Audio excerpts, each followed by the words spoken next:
السلام عليكم ورحمة الله وبركاته. أول ما نبدأ كلامنا نبدأ بسم الله والصلاة والسلام على رسول الله، اللهم صل وسلم وبارك عليه. جبت حبة مشتريات بسيطة كده، خرجت جبت أكل عشان بندق ما بياكلش إلا فراخ، هسلق له دلوقتي. تمام. هنا جبت دقيق، هنا جبت كريم كراميل، جبت البسكوت ده هحطه مع الكريم كراميل، جبت حليب هيتحط مع الكريم كراميل. هنعمل الوصفة إن شاء الله بتعجبكم بإذن الله. جبت عيش فينو، جبت كرواسون.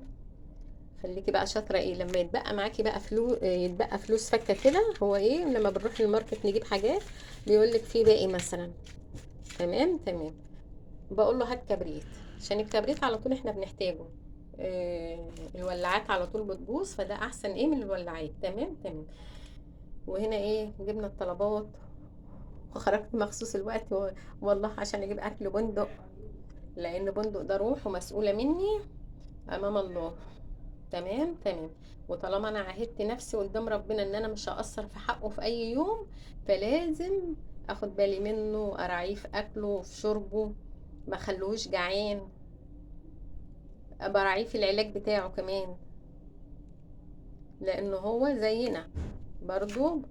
بندق ساعات بيتعب بوديله الدكتور عادي يعني. اهم حاجة ان انا براعي فيه ربنا. اللي عنده قط يا جماعة يراعي ربنا فيه، مش يسربه بعد ما يربيه. والله بيزعلوا لما يعني اصحابهم بيربوهم في البيت معاهم، بيبقى بينام في مكان، ده هو بيبقى بينام في البيت كله يعني.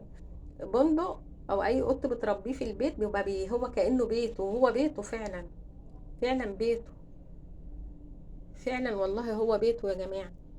بشوف ناس كتير بتسرب القطط، والله الواحد بيزعل على مناظرهم يا جماعة، والله العظيم الواحد بيزعل لما بيلاقوا قط متسرب كده في الشارع. مش هيعرف يعيش في الشارع، مش هيعرف ياكل في الشارع، مش هيعرف يشرب في الشارع. انما اللي في الشارع بقى دول ربنا يتولاهم برحمته، ربنا يتولاهم برحمته ويحنن عليهم القلوب، يحنن عليهم قلوب البشر يا رب.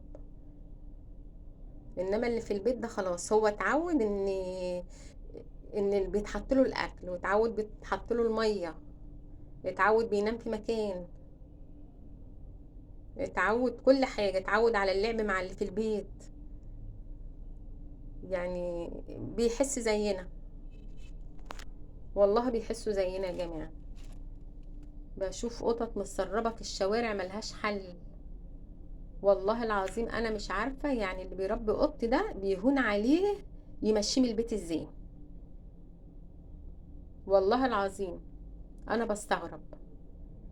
انا مربية بندق يعني الحمد لله، كان جايلي، انا لقيته في الشارع قدام البيت مركون عندي، جبته، كان حد جايبه من امه صغير خالص، كان يعني صغير، صغير جدا. كنت بديله الحليب في السرنجة، كنت والله العظيم يا جماعة. وكبر ما شاء الله، الوقت بقاله 3/9 بقى، تم سنة هنا عندي، اهو يعني بقاله سنة ويومين عندي. وربنا يحافظ عليه يا رب، ربنا يحفظه يا رب. ومراعية ربنا فيه في أكله وفي شربه وفي كل حاجة، والله في كل حاجة مخليه بالي منه يعني. القط ده خلاص طالما دخل البيت عندك بلاش تسربوه. يعني مش الناس تجيب القط تلعب بيه شويه وبعدين تمشيه، حرام، والله اكبر حرام يا جماعه. خليه يعيش في البيت، هو اخد على عيشه البيت، فليه نمشيه بعد ما قعد في البيت؟ لا هيعرف ياكل في الشارع، ولا يشرب في الشارع، ولا ينام في الشارع.